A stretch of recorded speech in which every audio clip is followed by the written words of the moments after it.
propio criterio, ¿no? Y trabajar en base a un criterio técnico y a defenderlo. Y aquí leía el otro día que hemos sacado 100 y pico normativas desde el inicio Sí, de la pandemia, ¿no? Entonces, aparte de que esto es un estrés ya, solo el hecho de leerte cada día el BOE, fines de semana incluidos, sí, te pega, bueno, se contradicen, están que me parece muy bien la labor, porque es una labor encomiable y creo que también han dado una lección de cómo afrontar una crisis la gente el legislador, digamos, ¿eh? sí. Pero yo no sé si esto es un sistema demasiado acorde con lo que estamos comentando, ¿no? Es un reto, sí, y se podría un día hablar de esto. Sí, Mm, sí. Yo creo que los profesionales de la seguridad y salud es un reto para nosotros y es un buen momento ahora mismo que además tenemos que aprovechar porque pocas veces se darán tantos puntos de inflexión como el de ahora. Igual ujú. dentro de 2 meses, además, será tarde, en que las direcciones y las empresas están todos enfocando hacia las personas de prevención, ¿no? Los profesionales, ¿no? Sí. Y aún tenemos ese protagonismo que nos han dado la pandemia y que yo creo que tenemos que aprovechar. Esperemos que se quede mucho tiempo, pero que por si acaso, de momento, tenemos que aprovechar, ¿no? Como nos decía Jordi Serra, no todo estará en nuestras manos, habrá también muchas presiones para ir o volver a esta, eh, entre comillas, normalidad. Y no es tan bueno volver a lo mismo, ¿no? Porque al final esa normalidad, como decía Jordi, es la que nos ha traído hasta aquí. Por tanto, quizá no está tan bien volver a lo de antes. Efectivamente, esa reflexión de Jordi a mí me gustó mucho. Mm. Jordi nos decía que hay una parte muy importante que podemos manejar nosotros, pero que tengamos en cuenta que existe esa presión por volver a una normalidad, ¿no? A ese status quo que comentábamos Sí, antes. Pero esa parte que tenemos nosotros en nuestras manos es la que tenemos que aprovechar. Y tenemos que interpretar o tenemos que tener capacidad para interpretar qué está pasando y para construir el futuro, porque Jordi nos decía que el futuro se construye y se construye en base a la interpretación que hacemos de él y de los objetivos que nos marcamos. Si empecemos a andarlos, ¿no? Él nos decía, mm, oye, hay que empezar a navegar, ir en ese barco moviendo el rumbo en función de cómo esté, pues todos los elementos. Pero en definitiva tienes que ponerte ese objetivo, ¿no? Y yo creo mm. que nuestra oportunidad ahora mismo, Joaquín, es integrar la prevención, ¿vale? Yo creo que tomando las recomendaciones que nos dan algunos de los expertos con los que hemos hablado, que es trabajar ese empoderamiento que se necesita en estas nuevas fórmulas de gestión que hemos dicho que se van a ir implantando, fórmulas de gestión mucho mejor preparadas para gestionar la incertidumbre y los cambios. Y yo creo que está en manos de nosotros y necesitamos empoderar a la gente. Y yo creo que tenemos que trabajar los técnicos de prevención en eso, ¿no? En meter la prevención de una vez por todas en esa integración, aprovechando cualquier inercia que tengamos ahora mismo en las compañías, ¿vale? Sí, yo creo que la gestión debe ser de los equipos, a quienes tenemos que empoderar, transferir el conocimiento para que sean independientes o incluso interdependientes, ¿no? Uh-huh. Para que puedan autoorganizarse, formar, contar las expectativas y darles confianza y aprender del desempeño, ¿eh? Dejar los egos fuera, dejar el que yo lo sé todo, soy el Uh-huh. experto, ¿no? Que es lo que nos contaba también John Valverde, y dar capacidades para que puedan decidir. Puedan Sí, decidir. me gustó mucho en el episodio de Jordi Joaquín que nos Sí. daba un poco la fórmula, ¿no? Él nos decía, oye, pensar qué nos gustaría que pasara, ¿no? Mm. ¿Qué futuro nos gustaría? Identificar cuáles son nuestras preferencias, ¿no? Y luego empezar un poco a tirar del hilo. ¿Qué tengo que hacer para conseguir eso? Y él hablaba que el futuro no lo puede construir una sola persona. Como vas a tener que trabajar en equipo y vamos a tener que empoderar, hay que negociar esos Mm. objetivos y buscar un punto intermedio en el que todos estemos de acuerdo, ¿no? Él hablaba del mínimo común múltiplo, ¿no? Es decir, oye, Mm. esto es un concepto que la palabra mínimo parece que está diciendo, oye, has dejado de ser ambicioso, pero conseguir un mínimo en el que todo el mundo esté de acuerdo, fantástico. Y a Sí. partir de ahí, navegar, ¿no? Navegar. Y como decía John y también decía Jordi, vamos a trabajar las versiones beta, vamos a probar a testar, a trabajar y a mejorar. Y siendo todo el mundo consciente que no es algo definitivo, sino que va a cambiar seguro y está pensado para que cambie, ¿no? Exacto. Y esta gestión de equipos autónomos necesitará también mucha negociación, como dices, y para ello se necesita un nuevo liderazgo, ¿no? Que sería el de trabajar los liderazgos compartidos, como nos decía Enric. Sí. Joaquín, ¿cuál sería un proceso? Es decir, si tuviéramos que hablar un poco de qué haríamos, cómo lo haríamos, esta integración, trabajar con los equipos para intentar empoderarlos y que sean ellos los protagonistas, ¿cómo podríamos aplicar todo esto que hemos aprendido en esta semana? Bueno, pues como primera idea, te diría que tenemos que hacer, como decíamos, una versión beta, ¿no? Como la de startups, ¿no? Hacer este mínimo producto viable, hacer un pilotaje para aprender, ¿no? Podríamos coger a un equipo de un área y diseñar con ellos un programa de integración de la seguridad y salud, ¿no? Una integración total y absoluta. ¿Cómo lo haríamos, Salva? Pues quizás siguiendo la ruta que nos marcaba Jordi, consensuando ese objetivo, ¿no? Decir, oye, vamos a definir con vosotros cuál sería vuestro grado de empoderamiento, cuál deberíais tener y queréis tener, ¿vale?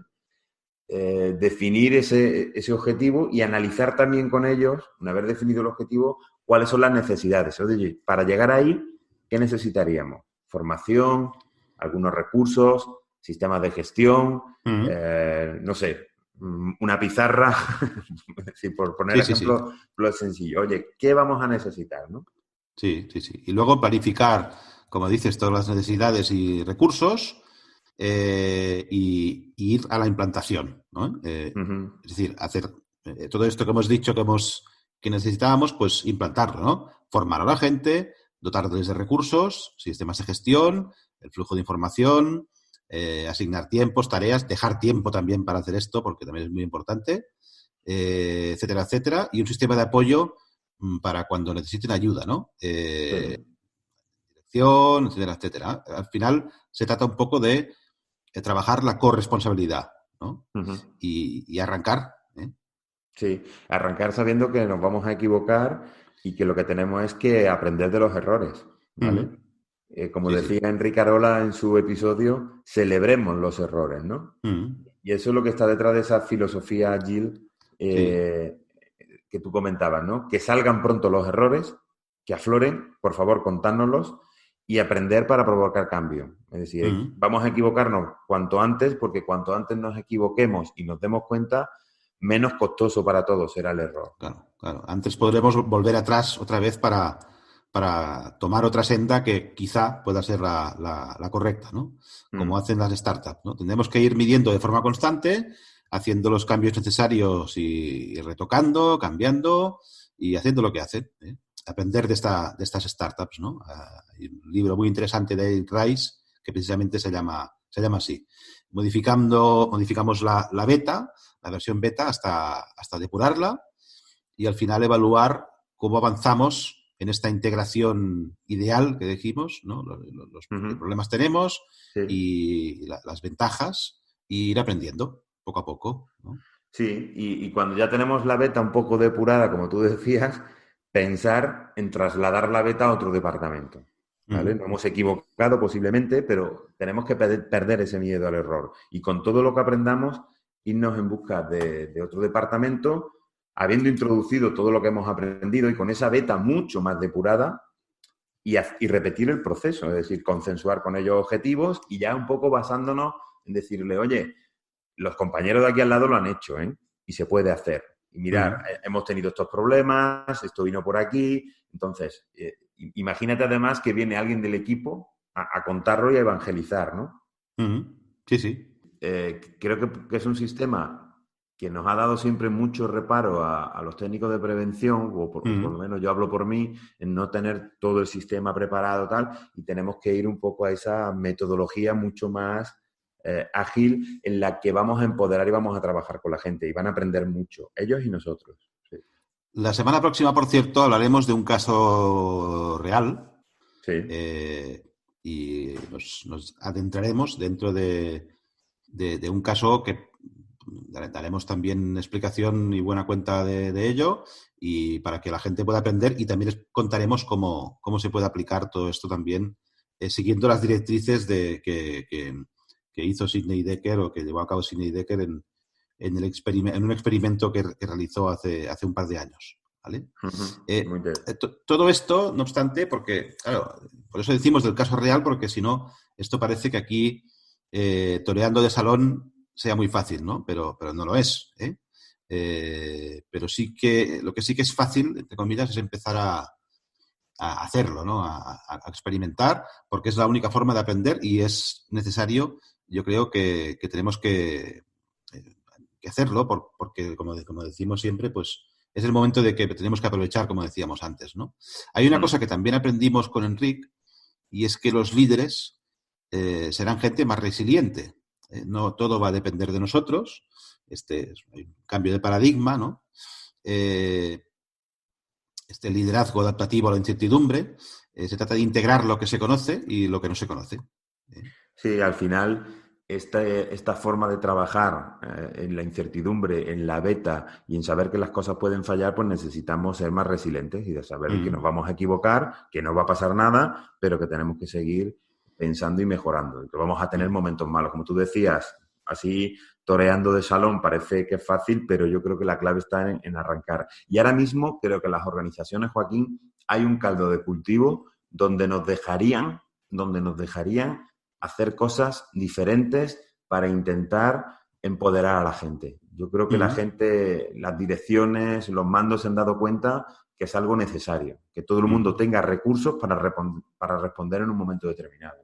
Sí. Me dijo personalmente John Valverde, a micro cerrado, que el que se dedica, por ejemplo, al tema del lead management y cosas estas, dice, es que no ha habido un momento en la historia en la que estén absolutamente todas las líneas paradas, las líneas de producción. Bueno, todas no, pero la mayoría, ¿no? Dices, es el momento perfecto que hemos esperado todos, porque si no, nunca tienes tiempo de hacer cosas, de hacer cambios, de cambiar el layout, de cambiar Efectivamente. tal. Ahora mismo lo tenemos todo parado. Oye, es el momento perfecto, ¿no? O sea sí, y yo creo que es el momento para la reflexión y está todo el mundo ávido de reflexión.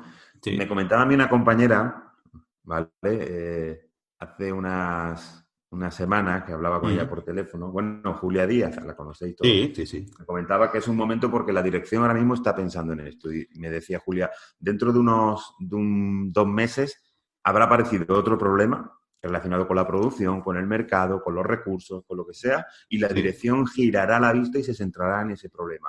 Pero ahora mismo el problema es este. Entonces, aprovechemos el momento. Sí. Es el momento el momento de la verdad. Aprovechar ahora para trabajar todo esto y para hacer cambios. Y es un momento que la gente está abierta a cambios, porque han visto que hasta ahora pues no les ha funcionado, ¿no? Muchas cosas. Y ahora es el momento de cambiar, y han visto también que, bueno, pues siguiendo las directrices de muchos responsables de departamentos de seguridad y salud, pues las cosas no han ido tan mal, ¿no? Durante esta crisis. Por tanto, es el momento quizá de también empoderarnos todos y seguir liderando un poco todo este tema, ¿sí? Bueno, pues esto es lo que nosotros hemos aprendido, ¿no, Joaquín? La verdad es que ha sido un montón y yo me lo he pasado muy bien grabando los 5 episodios que hemos grabado, y de nuevo darle las gracias a Fernando Rodrigo, a Jordi Serra del Pino, a John Valverde, a Enrique Arola y a Óscar Dalmau, que bueno, han sido muy amables en compartir con nosotros sus conocimientos, sus reflexiones, y a mí la verdad es que me ha venido fenomenal. Sí. No, a mí, a todos, ¿no? Yo creo que, bueno, a todos me refiero a ti y a mí, ¿eh? A la otra gente no lo sé, ¿no? Pero yo creo que ha sido un ejercicio de reflexión interesante, y era el momento también de hacerlo, ¿no? Así que muchas gracias, como decías, a los 5 expertos o especialistas. Y si queréis llegar a vuestras propias conclusiones, pues podéis escuchar los episodios, que los dejaremos también en las notas del programa, así como las otras referencias que hemos dejado durante el episodio de hoy, ¿vale? Sí, son los 5 anteriores a este. Sí. En definitiva. Sí. Oye, si os gusta el podcast y queréis estar un poco al día de lo que pasa, acordaros de suscribiros en vuestra aplicación de podcast favorita, en iVoox, en Spreaker, en la aplicación del iPhone, en